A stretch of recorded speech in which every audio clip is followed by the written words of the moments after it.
రాత్రికాల సమయంలో కొద్ది నిమిషాలు ప్రభా మీ మాటలు నేర్చుకోవటానికి నిలబడినాను ప్రభా నీ సులువు చోట మరుగుపరచమని యేసయ్య దివ్యనామమున ప్రార్థించి వేడుకుంటున్నాం తండ్రి. ఆమేన్.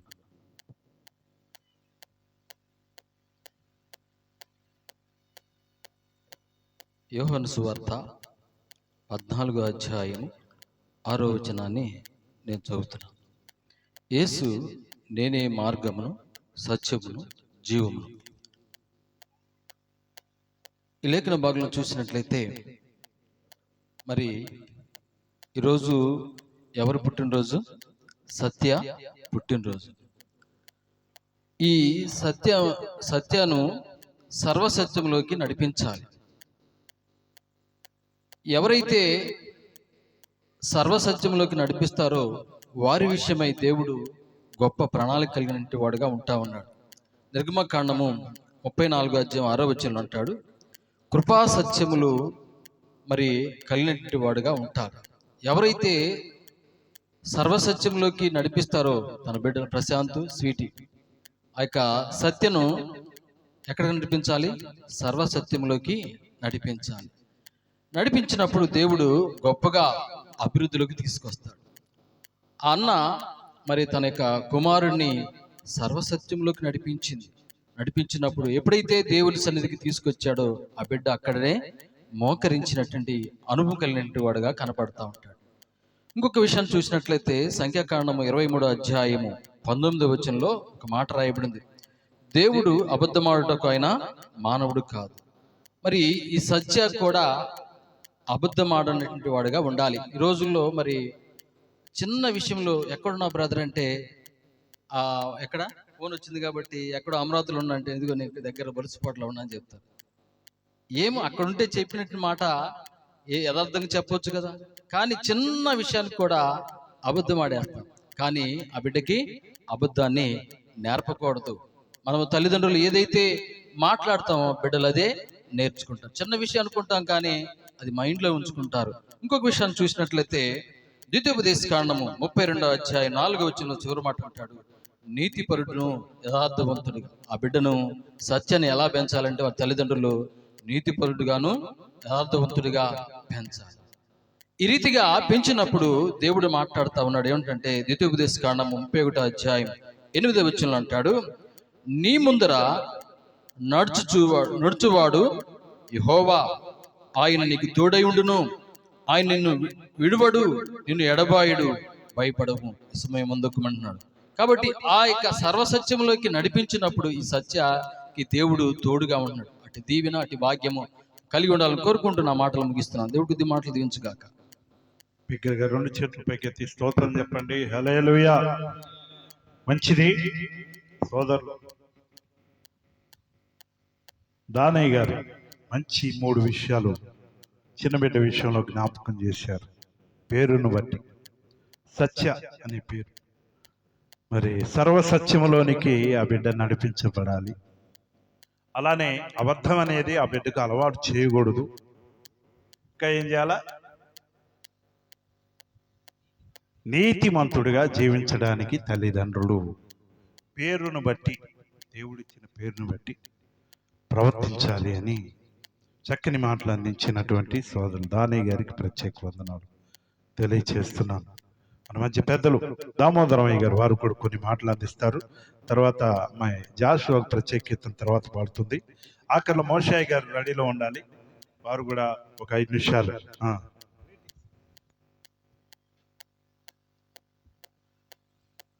దేవుని పరిశుద్ధ నామముకు మహిమ కలుగును గాక. కూడి వచ్చిన మీ అందరికి నా ప్రత్యేకమైన వందనాలు. ఈ కోడికను ఏర్పాటు చేసిన దేవుని కుటుంబానికి కూడా నా ప్రత్యేకమైన వందనాలు తెలియజేస్తూ ఉన్నాను. ఈరోజు మరి సత్య సంవత్సరం వెళ్ళి 2వ సంవత్సరంలో తన జీవితంలో మొదటి అడుగు వేయబోతున్నాడు కనుక కీర్తనాకారుడు అంటాడు,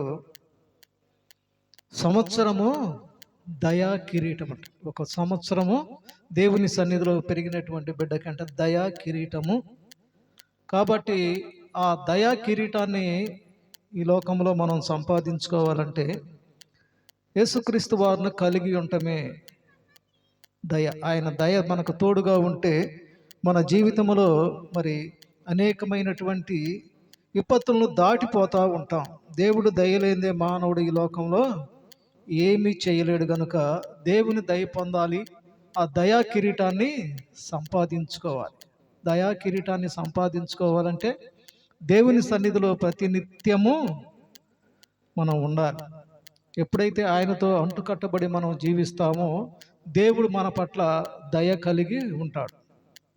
ప్రార్థన చేసుకుందాం. పరిశుద్ధుడు అయిన మా దేవ, ప్రేమ కలిగిన మా తండ్రి, ఈ పరిశుద్ధమైన ఉన్నతమైన నామమును బట్టి స్తుతులు స్తోత్రాలు చెల్లించుకుంటున్నామయ్యా.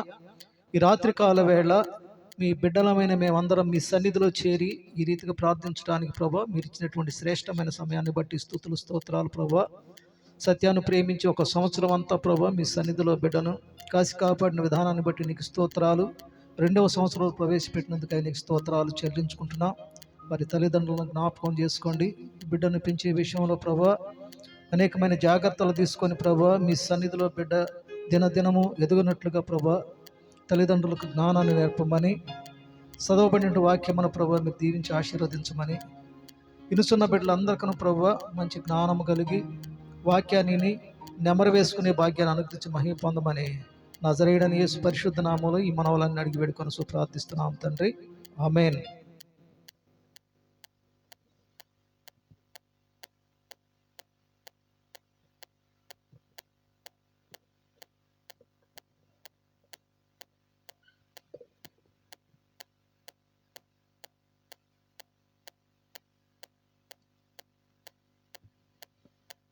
కీర్తన 127 3వ వచనములో మనం చూసినట్లయితే పరిశుద్ధ గ్రంథములో ఇక్కడ చక్కగా కుటుంబం బట్టి దేవుడు చక్కగా తెలియజేశాడు. బిడ్డల్ని ఏ రీతిగా పెంచాలో, ఇచ్చినటువంటి మరి స్వాస్యాన్ని ఏ రీతిగా పెంచాలో ఇక్కడ చక్కగా తెలియజేశాడు. 127వ కీర్తన 3వ అధ్యాయము. కుమారులు యెహోవా అనుగ్రహించు స్వాస్యము, గర్భఫలము ఆయనిచ్చు బహుమానమే. యవ్వన కాలమందు పుట్టిన కుమారులు బలవంతుని చేతిలో బాణము వంటి వారు.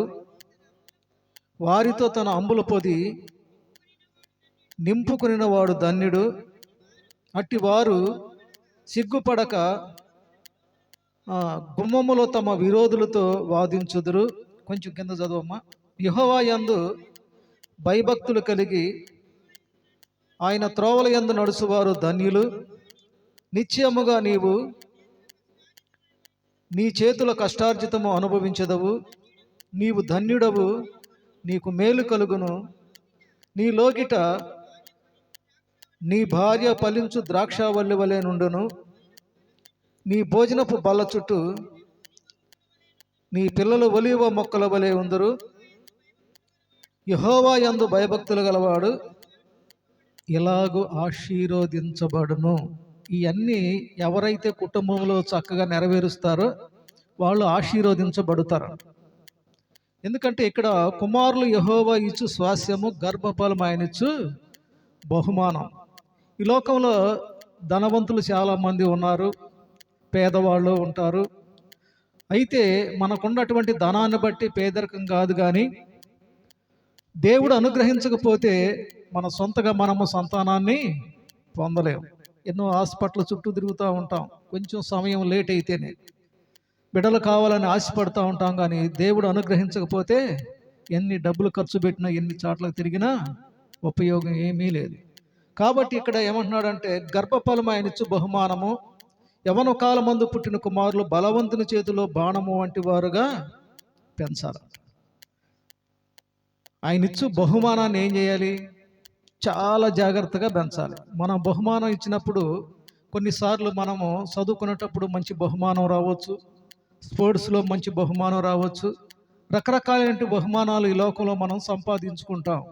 ఆ సంపాదించినటువంటి బహుమానాన్ని ఏం చేస్తామంటే మన ఇంట్లోకి ఎంట్రన్స్ ఎప్పుడైతే వెళ్తామో ఎదురుగా కనపడేలాగా బహుమానాన్ని పెట్టుకుంటాం. పరుగు పందెంలో గెలిచి కానీ, విద్య అభ్యసించడంలో కానీ మంచి మార్కులు వచ్చిన వాళ్ళకి బహుమానం ఇస్తే అనేక మందికి తెలియజేయడానికి ఆ బహుమానాన్ని మనం కంటికి కనపడేలాగా పెడతాం. దానికంటే ప్రాముఖ్యమైనటువంటిది దేవుడిచ్చి ఈ బహుమానం గర్భఫలం. ఆ బిడ్డను పెంచే విషయంలో ఒక తల్లి చాలా మరి భక్తి కలిగినటువంటి స్త్రీగా ఉండి కొంచెం సమయం లేట్ అయ్యింది. దేవుని సన్నిధిలో కన్నీరు విడిచి ప్రార్థన చేసింది. ఆమె ప్రార్థన ప్రతిఫలం దేవుడు ఒక బిడ్డను, మగ బిడ్డను అనుగ్రహించాడు. ప్రార్థించే ముందే ఏమైందంటే నాకు ఒక మగ బిడ్డను దయచేయమని అడిగింది.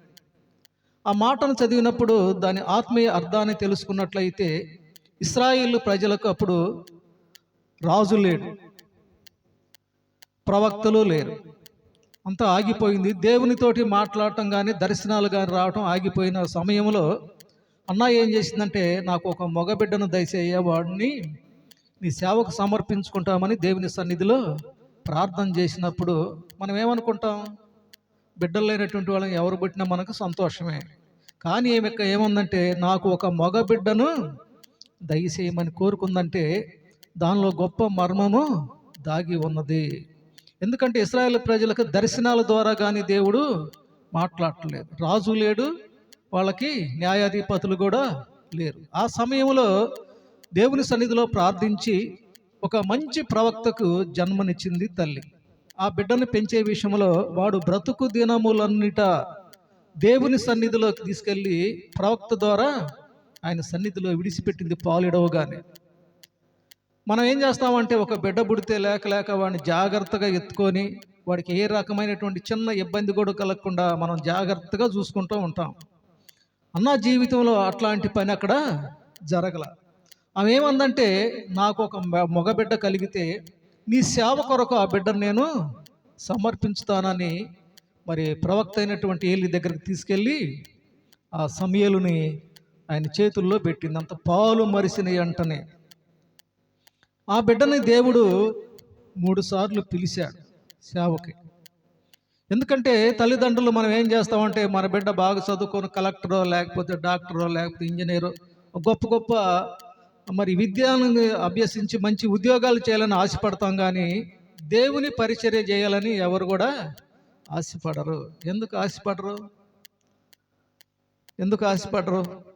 కలెక్టర్ అయితే మంచి డబ్బు జీతం వస్తుంది, మంచి హోదా ఉంటుంది, కారు ఉంటుంది, అన్నీ ఉంటాయి. అదే సేవకుడైతే ఏముంటుంది? ఏమీ ఉండదు. ధన సంపన్నం అసలు ఏమాత్రం ఉండదు. ఏ రోజు దొరికినటువంటి ఆహారాన్ని ఆ రోజే సంపాదించుకోవాలి. ఈ పేదరికాన్ని, ఈ కష్టాన్ని అనుభవించాల్సి వచ్చిందని ఎవరు సేవకుల్ని తయారు చేయట్లా. నాకు తెలిసి ఈ లోకంలో పాస్టర్ గారి కంటే గొప్పవాడు ఎవరు కూడా లేరు. కలెక్టర్ కావచ్చు, డాక్టర్ కావచ్చు, వాడు ఎంత గొప్పవాడైనప్పటికి కూడా నాకు తెలిసి ఇక్కడ పిపి విలియమ్స్ గారు అని ఒక ఆయన ప్రభుత్వ ప్రత్యేక ప్రధాన కార్యదర్శిని ఈ చర్చి ప్రతిష్టకి ఆహ్వానించాం. సీఎం తర్వాత ఆయన 2వ రాష్ట్రంలో. ఆయన పిలిచినప్పుడు ప్రతిష్ట ఆయన చేయమని చెప్పి ఆ రిబ్బన్ కట్ చేయమంటే ఆయన ఒక మాట అన్నాడు నాతోటి, అయ్యా ఈ రిబ్బన్ కటింగ్ చేయడానికి మేము పనికిరాము, సేవకు సమర్పించుకున్నటువంటి దేవుని దాసుడే కావాలని. మేమేమనుకున్నాం? హోదాను చూసాం, ఆయన హోదాని. ఆయన ఏమన్నాడు? నేను దానికి అర్హుడను కాదు. కాబట్టి దేవుని సన్నిధిలో ఒక పాస్టర్ని చేయటం అనేది చాలా గొప్ప. మరి అయ్యగారు కూడా లేక ఒక్కడే అయినప్పుడు కూడా వాళ్ళ తల్లిదండ్రులు మరి మంచి సంగీతం తెలిసినటువంటి ఆయన బయటికి వెళ్తే కొన్ని లక్షల రూపాయలు సంపాదించేవాడే. అయినప్పటికీ కూడా వాళ్ళ తల్లిదండ్రులు ఏంటంటే దేవుని ఎరుగున్నారు కాబట్టి నా బిడ్డ కూడా ఒక దైవ సేవకుడు కావాలని కోరుకున్నప్పుడు ఆ కోరికను బట్టి మరి దేవుని దాసుడు కూడా ఆయన కోరికకు లోబడి ఇప్పుడు ఈ మా ప్రాంతంలో పరిచర్య చేసి అనేక ఆత్మలు రక్షించబడటానికి కారకుడయ్యాడు. ఆ రీతిగానే మనకు బిడ్డలు దేవుడు ఇస్తాడు, కానీ ఇచ్చినటువంటి బిడ్డలను ఏ రీతిగా పెంచాలి? బాలుడు నడవలసిన త్రోవను వాడికి నేర్పించిన ఎడల వాడు పెద్దవాడైన తర్వాత దానిలో నుంచి తొలగిపోడాడు. తల్లిదండ్రులే ప్రార్థనకు బాగపోతే పిల్లలు వస్తారా? తల్లిదండ్రులే ప్రార్థనకు రాకపోతే పిల్లలు వస్తారా? వాడికి త్రోవ నేర్పాలి కదా. నేర్పకపోతే వాడు పెద్దవాడైన తర్వాత వాడి ఇష్టానుసారంగా వాడు కూడా జీవిస్తూ ఉంటాడు. ఇక్కడ మనం ఇందాక 127వ కీర్తనలో చదివినప్పుడంట, నువ్వు ధన్యుడవు, నీకు మేలు కలుగును, నీ లోకిట నీ భార్య ఫలించు ద్రాక్షవల్లి వలె ఉండెను అని చక్కగా ఈ మాటను చదివినప్పుడు చాలా ఆశ్చర్యం వేసింది. నువ్వు ధన్యుడు అనుకుంటే ఎట్లా ధన్యుడు అవుతావు? దేవుని సన్నిధిలో భార్య భర్త పిల్లలు ఎప్పుడు దేవుని సన్నిధిలోకి వెళ్ళి ఎప్పుడైతే ఉంటారో వాళ్ళు ఏం చేస్తారంటే ధన్యులు అవుతారు. వాళ్ళ చేతుల కష్టార్జితం వాళ్ళు అనుభవిస్తారు. ఈ రోజుల్లో అనేక మంది యవనస్తులు వాళ్ళు చేసినటువంటి కష్టాన్ని కూడా వాళ్ళు అనుభవించలేకపోతూ ఉన్నారు. వాళ్ళ చేతిలో రెక్కల కష్టార్జితం ఏం చేస్తారంటే వేరే వాళ్ళు అనుభవిస్తూ ఉన్నారు. ఎట్లా? 25 సంవత్సరాలు 30 సంవత్సరాల వయసు నుంచి తక్కువ వాళ్ళంతా ఏం చేస్తారంటే కష్టపడి 500 సంపాదించి 300-400 ఖర్చు పెట్టేస్తున్నారు. వాళ్ళ రెక్కల కష్టార్జితం ఎవరు అనుభవిస్తున్నారు? భార్య బిడ్డలు కానే కాదు. ఎవరు అనుభవిస్తున్నారంటే వాళ్ళ జీవితంలో వాళ్ళు చేసేటువంటి తప్పు. దాన్ని తెలుసుకొని నీ లోగటే నీ భార్య ఫలించు ద్రాక్షావల్లి ఉండాలంటే, నీ పిల్లల ఒలీవ మొక్కలుగా ఉండాలంటే తల్లిదండ్రులు ఇద్దరు ప్రార్థనాపరులై వాళ్ళు చేసిన కష్టార్జితాన్ని ఏం చేయాలంటే ఆశీర్వదించుతాడు దేవుడు. కలిసి ఒకసాట ఒక భోజన బల్ల చుట్టూ ఒలీవ మొక్కలుగా ఎదుగుతారు. లేకపోతే ఎట్లా ఉంటుందంటే భార్య పాపం కొన్ని రోజులు చూస్తూ ఉంటుంది. కొత్తగా మ్యారేజ్ అయిన టైంలో భర్త వచ్చిన తర్వాతే అన్నం తినాలి. ఒక 20 రోజులు, ఒక నెల చూసిన తర్వాత టయానికి వస్తేనే సంతోషపడిద్ది. టయానికి రాకపోతే కొంచెం వెయిటింగ్ చేస్తూ ఉంటుంది. తర్వాత అలవాటు అయిపోయి ఎవరికి వాళ్ళే అయిపోతూ ఉంటారు. భార్య భర్త పిల్లలందరూ కలిసి ఎప్పుడైతే ఆహారం తింటారో ప్రార్థన చేసుకొని ఆ కుటుంబం ఖచ్చితంగా ఆశీర్వదించబడింది. వాళ్ళే బిడ్డలు కూడా తల్లిదండ్రుల మాటలని ఒలీవ మొక్కలుగా ఎదుగుతారు. ఒలీవ మొక్కని గురించి మీరు ఎప్పుడు చూసి ఉండరు, ఎందుకంటే ఈ ప్రాంతంలో మలిసేది కాదు ఒలీవల చెట్టు. అదంతా కింద నుంచి పైకి ఒకే నీట్గా ఎక్కడైనా కొంచెం కూడా వంకరగా లేకుండా పెరుగుతూ ఉంటుందంట. అట్లానే మానవ జీవితంలో మనం కూడా ఏ వంకరు లేకుండా దేవుని సన్నిధిలో ఎప్పుడైతే సక్రమంగా ఉంటామో ఆ ఒలీవ మొక్కలను పోల్చి ఆయన అక్కడ కీర్తనకారుడు తెలియజేశాడు. ఆ ఒలీవ మొక్కలు పోలి ఉండాలంటే భోజన బల్ల చుట్టూ మన ప్రవర్తన సరిగా ఉండాలి. మనం ఎప్పుడుకో రాత్రి 11-12 వస్తే భార్య పాపం చూసి నిద్రపోద్ది, పిల్లలు కూడా అట్లా అయిపోతారు. ఎవరిష్టానుసారంగా అయిపోద్ది. దేవుని సన్నిధిలో ఎదుగుదల ఉండదు. సాతాను చేతిలో పడిపోతాం. సాతాను చేతిలో పడిపోకుండా ఉండాలంటే ఈ లోకంలో తల్లిదండ్రుల ముందు బిడ్డలకి వాడు నడవలసిన త్రోవను వాడికి నేర్పినప్పుడు చిన్నప్పుడే సండే స్కూల్కి కానీ, యవన కాలం వచ్చినప్పుడు యూత్ కాన్ఫరెన్స్లో కానీ, పెద్దవాడైన తర్వాత పరిచర్య విధానంలో దేవుని దాసులకు ఎప్పుడైతే తోడుగా ఉంటారో వాళ్ళ స్థితి మారి దేవునితో అంటుకట్టబడి ఉంటారు కాబట్టి వాళ్ళు ఆశీర్వదించబడతారు. ఆ రీతిగా పెంచాలని మరి ప్రశాంత్కి స్వీటీకి తెలియజేస్తున్న సమయాన్ని ముగిస్తున్నాను. కొద్ది మాటలు దేవుడు దీవించును గాక. సమయం ఇచ్చిన అయ్యారికి నా ప్రత్యేకమైన వందనాలు, మీకు కూడా వందనాలు తెలియజేస్తున్నాను. మేలులు నీ మేలులు మరచిపోలేనయ్యా,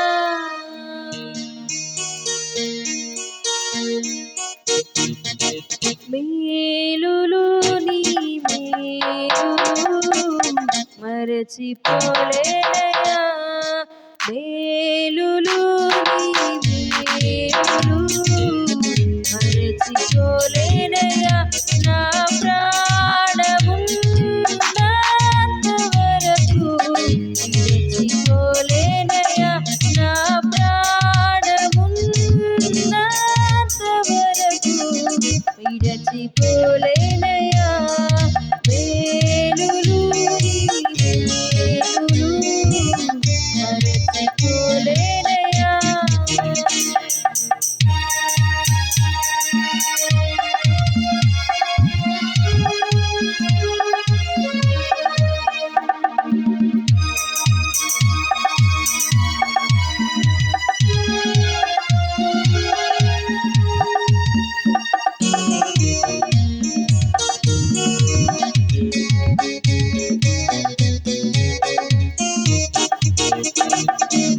కొండలలో ఉండను మరచిపోలేనయ్యా, కొండలలో ఉండను విడిచిపోలేనయ్యా, కొండలలో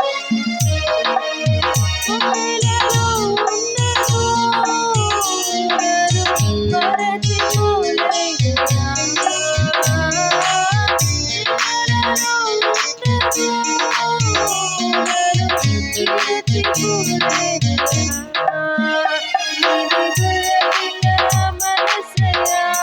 మరచిపోలేనయ్యా, మనసయా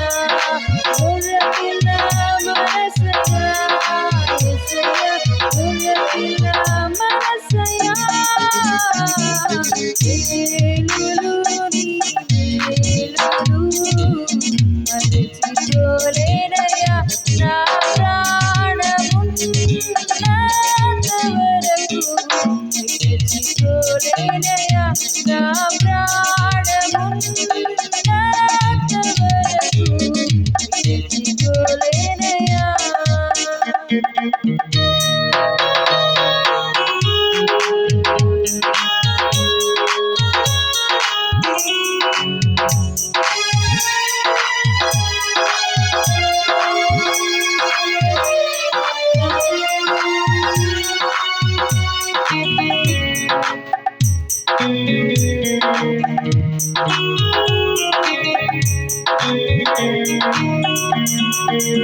చీకటిలో ఉన్నను మరచిపోలేనయ్యా. దుఃఖములో ఉన్నను మరచిపోలేనయ్యా.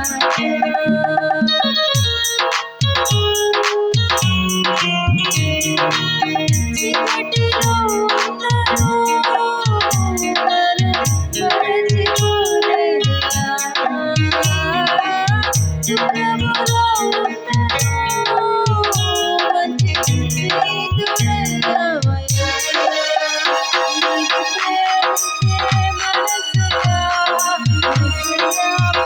ప్రేమించే మనసయ్యా, యేసయ్యా ప్రేమించే మనసయ్యా, యేసయ్యా ప్రేమించే మనసయ్యా, యేసయ్యా ప్రేమించే మనసయ్యా. ఏలులు నీ ఏలులు మరచిపోలేనయ్యా. ఏలులు నీ ఏలులు మరచిపోలేనయ్యా. నా ప్రాణమున్నంతవరకు మరచిపోలేనయ్యా. నా ప్రాణమున్నంతవరకు మరచిపోలేనయ్యా. నీటి పావురము మనసయ్యా, యేసయ్యా పావురము మనసయ్యా, యేసయ్యా ప్రేమించే మనసయ్యా, యేసయ్యా ప్రేమించే మనసయ్యా, యేసయ్యా ప్రేమించే మనసయ్యా, యేసయ్యా ప్రేమించే మనసయ్యా. ఏలులు నీ ఏలులు మరచిపోలేనయ్యా. ఏలులు నీ ఏలులు మరచిపోలేనయ్యా.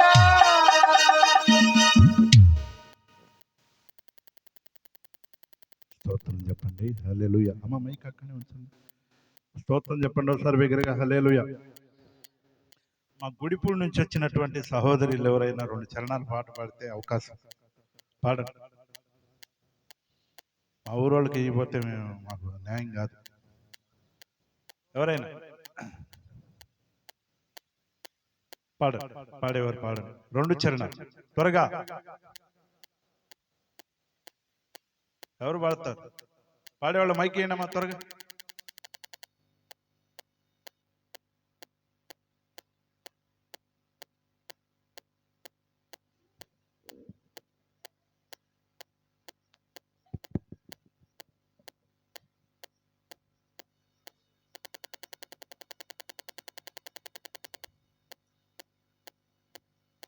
దేవునికి స్తోత్రం. హల్లెలూయా, హల్లెలూయా, హల్లెలూయా.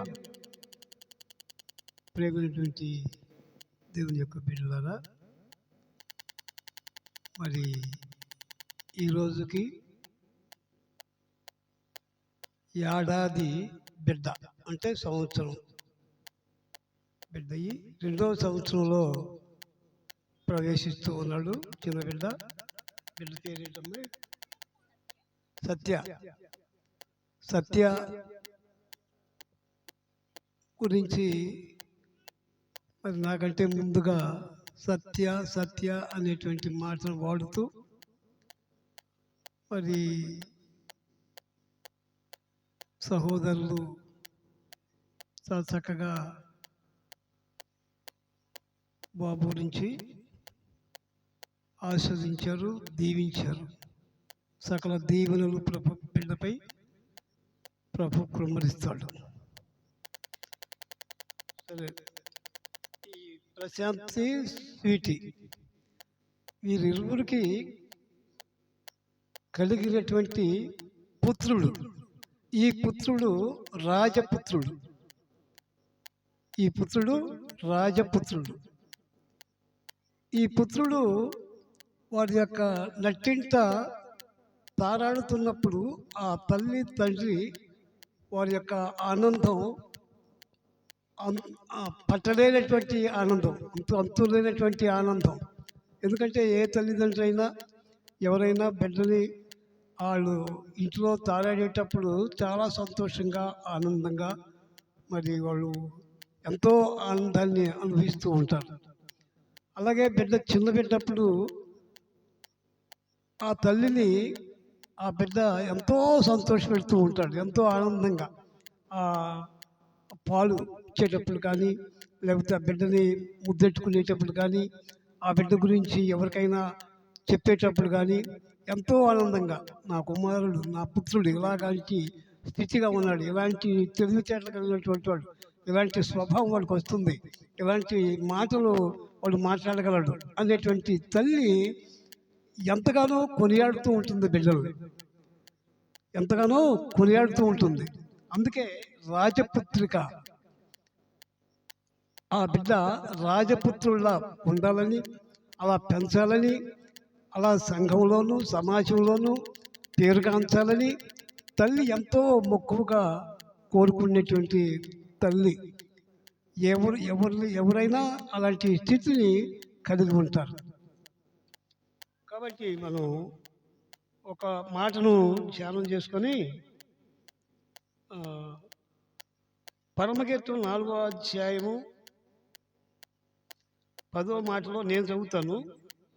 నీవు పూసుకొను పరిమళ తైలముల సువాసన సకల గంధవర్గముల కన్నా సంతోషకరమైనది.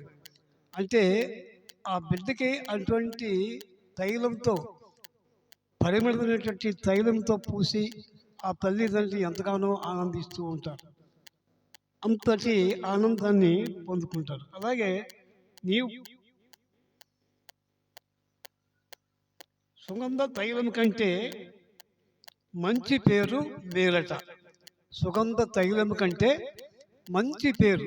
ఎందుకంటే మా బిడ్డకు, నా కుమారునికి, నా పుత్రుడికి మంచి పేరు రావాలి. సంఘంలోనూ సమాజంలోనూ పట్టణాల్లోనూ ప్రాంతాల్లోనూ అన్ని విషయాల్లో అన్ని చోట్ల రావాలని తల్లిదండ్రులు కోరుకుంటూ ఉంటారు. కనుక ఆ బిడ్డని మరి దేవుడు దీవించి ఆశీర్వదించునుగాక. ఆమేన్. చిన్న ప్రార్థన చేద్దాం. పరిశుద్ధుడైన మా తండ్రి, నీ దగ్గర పదాలకు వందలైనా స్తోత్రాలు చెల్లించుకుంటున్నాం ప్రభా. ప్రశాంతికి స్వీట్కి ఇచ్చినటువంటి కుమారులను బట్టి ప్రార్థిస్తున్నాం తండ్రి. ఆ బిడ్డ 100 ఏళ్ళ ప్రభా వర్ధిల్లాలని, ఆ బిడ్డ రాజపుత్రుడుగా ప్రభా ఎదగాలని, సమాజంలోనూ సంఘంలోనూ అన్ని ఇంకా ఇతరత ప్రాంతాల్లో ఏ పని జరిగించినా, ఏ పని చేసినా ఆ బిడ్డకు మంచి పేరు రావాలని, ఆ మేలు మీరు చేస్తారని ప్రభా ఆశిస్తూ ప్రార్థిస్తున్నాం తండ్రి. కనుక బిడ్డను ఆశీర్వదించండి, దీవించండి. అలాగే తల్లిదండ్రులను, అలాగే వారి కుటుంబ పిల్లలందరినీ కూడా మీరు జ్ఞాపకం చేసుకోండి. ఆయా అందరి పట్ల మీరు చూపి కనికరించమని, దీవించి ఆశీర్వదించమని, పట్టరాని దీవెనల ప్రభా బిడ్డపై కృమ్మరించమని యేసు పరిశుద్ధ నామంలో ఈ వలని అడిగి ప్రార్థిస్తున్నాం తండ్రి. ఆమేన్. ఆమేన్. హల్లెలూయా. అటు వసంతరావు గారికి ఉండి ప్రార్థన చేస్తారు. మైక్ అట్టు పంపించండి అమ్మా, అందుకోండి. స్వాస్థ్యం ప్రభావం వెదిగినంత చేపునైనా సంఘంలో, పట్టణాల్లో, గ్రామాల్లో తన తల్లిదండ్రులు, తన కుమారులు, తన కోరళ్ళు, మనవలు, మనవరాళ్ళునైనా స్వాస్థ్యం ఆది నుండి అంతవరకు ఉండేది బహుమతి నాయన. చిన్నప్పటికి ఇచ్చావు, నీకు వందనాలు, స్తుతులు, స్తోత్రాలు చెల్లించుకుంటున్నాను తండ్రి. ఆయన 5 ముగ్గురు కుమారులను దీవించి బలపరిచి అయ్యా వారికి మంచి ఆశీర్వాదాలు, వారు చేసే ప్రతి పనిలో ఆశీర్వాదాలు దీవెనగాను దీవించి బలపరచమని అడుగుతున్నాను తండ్రి. నీకు వందనాలు. ఆ ముగ్గురు బిడ్డలు నాయన కోళ్ళను దీవించు, మనవులు మనవాళ్ళ దీవించు. వారు ఏకమై ప్రభ తన తల్లిని ఆయన ఉన్నాను చెప్పు మంచిగా మర్యాదగా సమాజంగా జాగ్రత్తగా నాయన జీవితకాలం అంతా కూడా నాయన కోడళ్ళు కుమారులు తల్లిని చూసే జ్ఞానాన్ని బిడ్డలుగా దయచేయమని నజరేయుడని యేసు నామములో అడిగి వేడుకొని ప్రార్థిస్తున్నాను తండ్రి. ఆమేన్. ఇప్పటి వరకు చిన్న బిడ్డను ఉద్దేశించి చిన్న మంచి విషయాలు పెద్దలు అందించారు. పేరు పేరున ప్రతి ఒక్కరికి ప్రత్యేక వందనాలు తెలియజేస్తున్నాను. సమయం అయిపోయింది. మరి మన మధ్య చిన్న బిడ్డ కేక్ కార్యక్రమం ఉంది. ప్రియమైన దేవుని బిడ్డలారా, ఒక్క మాటను జ్ఞాపకం చేసుకుందాం. పరిశుద్ధ గ్రంథంలో చూస్తే దేవుడు మరి ప్రశాంత్ స్వీటిని దేవుడు ప్రేమించి దీవించి చక్కని కుమారుని అనుగ్రహించారు. అందును బట్టి ప్రభువుకి స్తోత్రాలు చెల్లిస్తూ సామెతల గ్రంథం 20వ అధ్యాయం 11వ వచనంలో ఒక మాట ఉంది. సామెతల గ్రంథం 20:11 బాలుడు సహితం తన నడవడి శుద్ధమైనదో కాదో యథార్థమైనదో కాదో తన చేష్టల వలన తెలియచేయదు. చిన్న బిడ్డ సహితం అంట, బాలుడు సహితం తన నడవడి శుద్ధమైనదో కాదో యథార్థమైనదో కాదో తన చేష్టల వలన తెలియజేస్తాడట సమాజానికి. అంటే చిన్నపిల్లలు చేసే పనులు బట్టి, వారి మాటలను బట్టి, వారి క్రియలను బట్టి, వారి నడవడిని బట్టి, వారి చేష్టలను బట్టి వారి గుణగణాలు మనం తెలుసుకోగలం. అంటే తల్లిదండ్రుల పెంపకం ఏ రీతిగా బాలుడి విషయంలో ఎంతవరకు శ్రద్ధగా ఉంది అనేది మనకు అర్థమవుతూ ఉంటుంది అన్నమాట ఈ మాటను బట్టి. ప్రియమైన దేవుని బిడ్డలారా, చిన్న బిడ్డ ఇప్పుడు సత్య చిన్న బిడ్డే. ఇంకా ముందు ముందు నడిచేటప్పటికి చక్కగా మరి నాయనమ్మ మాట వింటూ, తల్లిదండ్రుల మాట వింటూ, పెదనాన్న మాట వింటూ, పెద్దోళ్ళ మాట వింటూ, అందరి మాట వింటూ ప్రభువుకి లోబడి జీవిస్తూ చిన్నప్పటి నుండే బాలుడైన సమూయేలు అని వ్రాయబడి ఉంది బైబిల్లో. హన్నా కుమారుడు సమూయేలు చిన్నప్పుడే ప్రభువుకు లోబడ్డాడు. దేవుని సన్నిధిలో అక్కడనే సాష్టాంగ నమస్కారం చేశాడు దేవునికి చిన్నప్పుడు. ఆ ట్రైనింగ్ ఎవరిది? తల్లిది. స్తోత్రం చెప్పండి ఒకసారి బిగ్గరగా హల్లెలూయా. కనుక ఇక్కడ నేను చెప్పాలనుకున్నది ఏంటంటే, తల్లిదండ్రులు ఏం చేస్తే పిల్లలు అది చేస్తారండి. అంతే. మీరు టీవీ చూస్తుంటే వాడు కూడా బూతులు మాట్లాడతారు అంతే. ప్రార్థన చేస్తే ప్రార్థన చేస్తారు. బైబిల్ పట్టుకొని దేవుని సన్నిధికి నడుస్తుంటే మీరు మీ వెంటబడి వస్తాడు. అది తన చేష్టల ద్వారా, తన క్రియల ద్వారా శుద్ధమైందో యథార్థమైందో కాదో తెలియజేస్తాడు లోకానికి. కనుక ప్రియమైన దేవుని బిడ్డలారా, దేవుడు బిడ్డల్ని ఇవ్వటం ఒక ఎత్తు అయితే, వారిని పెంచటం ప్రాముఖ్యమైన ఎత్తు. పెంచటం చాలా మంది కలిగి ఉంటారు కానీ వారిని పెంచే విషయంలో శ్రద్ధ చూపరు. నేటి కాలం బాగా విపరీతమైపోయింది. చిన్న బిడ్డల్ని కంట్రోల్ చేయలేక తల్లిదండ్రులే విసికి వేసారిపోతున్నారు. సెల్ ఫోన్లకి అడిక్ట్ అయిపోయారు చిన్న బిడ్డలే ఎక్కడో అంటారు బూతులు. పిల్లలే తిట్టుకోవటం నేను కళ్ళారా విని, చెవులారా విని, కళ్ళారా చూసి, భయంకరమైన పరిస్థితి. ఎక్కడి నుండి వచ్చింది అది? మేము దేవుని బిడ్డలారా, పెద్దవాళ్ళ అనుభవంలో నుండే వస్తాయి అవన్నీ. కనుక చిన్నప్పుడే ఒక సామెత ఉందిగా, మొక్కై వంగనిది మానై వంగునా. నువ్వు మొక్కలోనే వంచాలి పిల్లోని. అప్పుడు మ్రానైనప్పుడు ఏం చేస్తాడంటే వాడు నీ మాట వింటాడు, దేవుని మాట వింటాడు. దేవుని స్తోత్రం చెప్పండి. హల్లెలూయా, హల్లెలూయా. ఇది యథార్థం.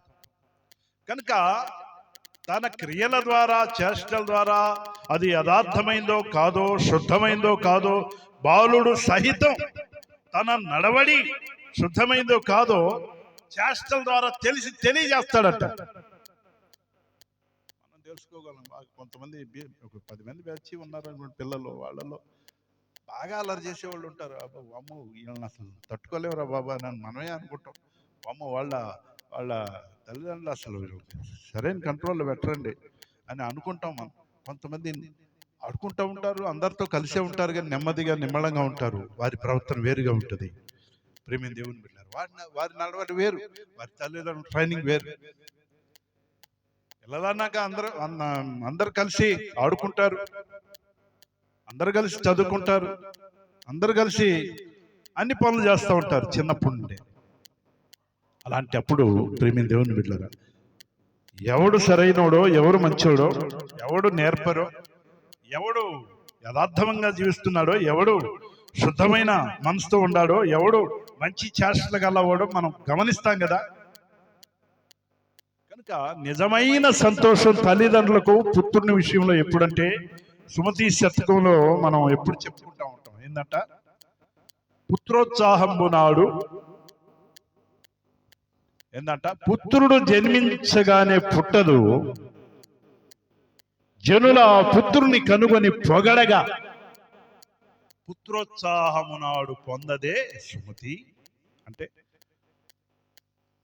జనులు పలానోడబ్బాయి, పలానోడి కుమారుడు వాడు, మంచి ప్రార్థనా పరుడు రా, భక్తి పరుడు రా, మంచోడు రా, వినయ విధేయతలు కలిగిన వాడు రా అని ఎప్పుడైతే లోకం పొగుడుతుందో అది నిజమైనటువంటి. వాడి జోలి పోతే అరే పిల్లోడు రా, మనల్ని తిడతాడ్రా, మన మీదే రాళ్ళు వేస్తాడ్రా, వాడు మనల్ని బూతులు తిడతాడ్రా అని ఆ పొజిషన్లో ఉంటే ప్రేమ దేవుని బిడ్డలారా, అది నిజమైన విధానం కాదు. కనుక చెప్పాలంటే సందర్భానుసారంగా ఎన్నో విషయాలు ఉన్నాయి, కానీ సమయం కాదు. కేక్ కార్యక్రమం ఉంది.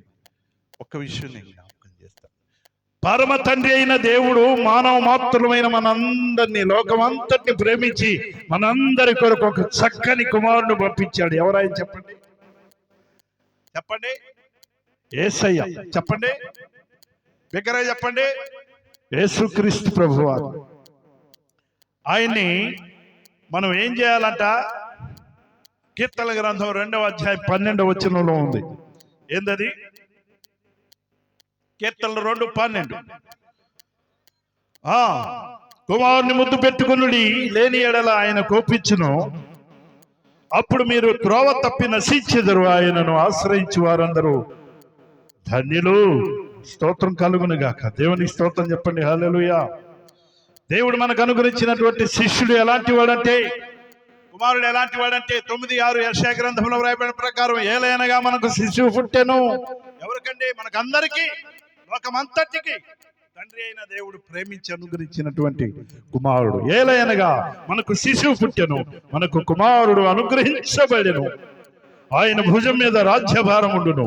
ఆశ్చర్యకరుడైన, ఆలోచనకర్త, బలవంతుడైన దేవుడు, నిత్యుడగు తండ్రి, సమాధానకర్తయగు అధిపతి అని అతనికి పేరు పెట్టబడు.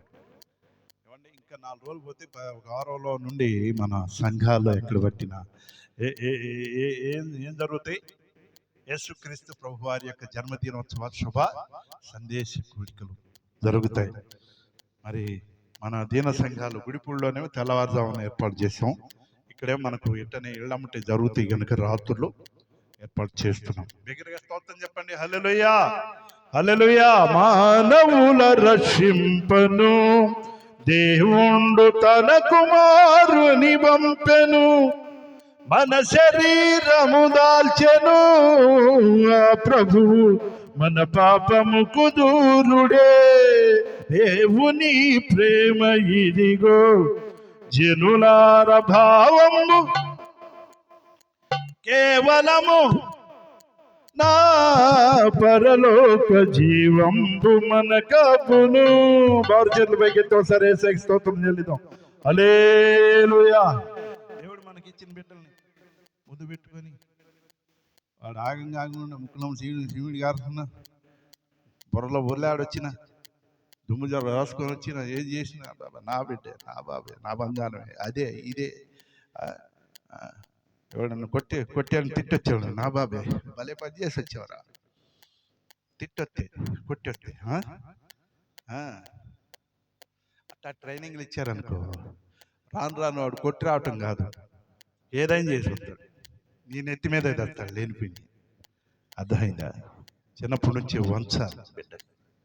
ప్రేమ దేవుని బిడ్డారా, దేవుడు మానవులకు ఇచ్చినటువంటి ఈ బిడ్డల విషయంలో ఇంత ప్రేమ, ఇంత ఆప్యాయత, ఇంత మరి ఆ బిడ్డల్ని కౌగిలించుకొని ముద్దు పెట్టుకొని వారిని ఏ రీతిగా మనం అలారు ముద్దుగా పెంచుకుంటామో అంతకంటే ఎక్కువగా తండ్రి అయిన దేవుడు మనకు అనుగ్రహించినటువంటి కుమారుడైనటువంటి ఏకైక జనితైక అద్వితీయ కుమారుడిగా అనుగ్రహించిన యేసయ్యను మనం ఏం చేయాలి? ముద్దు పెట్టుకోవాలి. ముద్దు పెట్టుకుంటున్నావా? ముద్దు పెట్టుకోవటం అంటే ఏంది? ఆయన అంగీకరిస్తున్నావా? వచ్చినటువంటి ఆయన ఎందుకు వచ్చాడు? 1:15 చదవకలేదు. పాపులను రక్షించుటకు క్రీస్తు యేసు లోకములకు వచ్చాడు. ప్రియమైన దేవుని బిడ్డలారా, ఆయన వచ్చింది మనకు మేలు చేయాలని, మన పాపాలు తొలగించాలని, మనకు రక్షణ భాగ్యం దయచేయాలని, మనల్ని పరలోక రాజ్యం చేర్చాలని, ఆయన ఉన్న స్థలంలో మనల్ని కూడా చేర్చాలని, ఆయన పరలోకానందంలో మనల్ని అందరినీ నింపాలని. నిజమైన ఆనందం ఆయనలోనే. ఇందాక అమ్మాయి సహోదరి పాడింది ఏంటంట, ఆనందం నీలోని ఆధారం నీవేగా, ఆశ్రయం నీలోనే నా యేసయ్యా, స్తోత్రార్హుడా. దేవుని స్తోత్రం చెప్పండి. హల్లెలూయా. మనకు అనుగ్రహించబడినటువంటి ఆ ప్రియకుమారుడైన యేసుక్రీస్తు వారిని మనం ఏం చేయాలి? హత్తుకోవాలి, నమ్ముకోవాలి, లోబడాలి, ఆయనకి విధేయత చూపించాలి, ఆయన్ని ముద్దు పెట్టుకోవాలి. అప్పుడు ఆయన తనలో ఉన్నటువంటి ఆ శ్రేష్టమైన మనకి ఏదైతే ఇవ్వాలనుకున్నాడో అవన్నీ ఇచ్చి తీరుతాడండి. ఇది ఒక పెద్ద ప్రసంగం కనుక నా మాటలు ముగిస్తున్నాను. గనుక జ్ఞాపకం చేసుకుందాం. దేవుడు మరి స్వీటీ ప్రశాంత్ దంపతులను దేవుడు దీవించి ప్రేమించి వారికి ఇచ్చిన చక్కని కుమారుడు సత్యాన్ని బట్టి ప్రభువుకి స్తోత్రాలు చెల్లిస్తూ మంచి పేరు పెట్టారు. సత్య మంచి పేరు పెట్టారు. ఓహో అప్పు కుర్రోడప్పు వాళ్ళ మామూలుగా లేదు. దేవుని స్తోత్రం గారు. పైకి రండమ్మా. స్వీటీ ప్రశాంత్ ముందుకు రండి, త్వరగా రావాలి, అయిపోయింది, టైం అయిపోయింది. తీసేయండి ఇంకేంటి.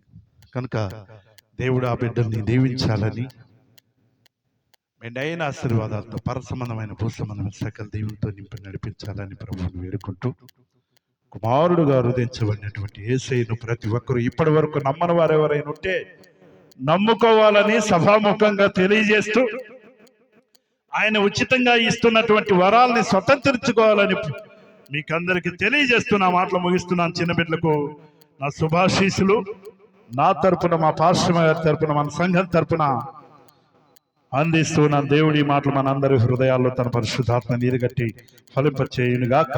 ఆమేన్.